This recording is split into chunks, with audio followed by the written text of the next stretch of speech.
कहानी नन्ना हामिद और गांव का सबक। गांव में एक और लड़का रहता था जिसका नाम काशिफ था।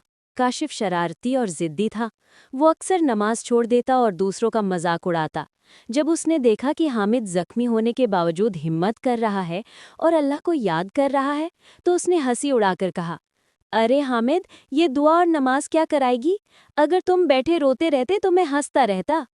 हामिद ने नरमी से कहा, काशिफ भाई, मुसलमान को कभी दूसरों का मजाक नहीं उड़ाना चाहिए। जो कुछ होता है अल्लाह की मर्जी से होता है। दुआ और सब्र से ही दिल को सुकून मिलता है।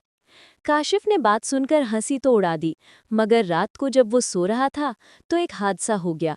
वो अंधेरे में ठोकर खाकर गिर पड़ा और पाँव मुड़ गया। तकलीफ के मारे वो चीखने लगा।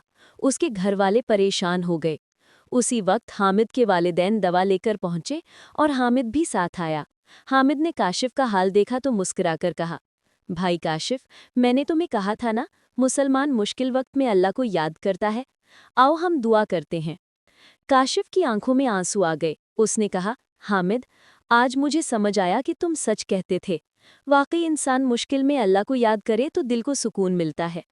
उस दिन के बाद काशिफ ने भी नमाज शुरू कर दी और अपनी जिद्दी आदत छोड़ दी। गांव के सब बच्चों ने ये सबक सीखा कि अल्लाह पर भरोसा करने वाला कभी अकेला नहीं होता। बच्चों, इस कहानी से हमें ये सबक मिलता है कि ना सिर्फ हमें खुद सब्र और अल्लाह पर भरोसा रखना चाहिए, बल्कि दूसरों को भी नसीहत करनी चाहिए। कभी किसी का मजाक ना उड़ाओ, क्योंकि कल वही सबक तुम्हें सीखना पड़ सकता है।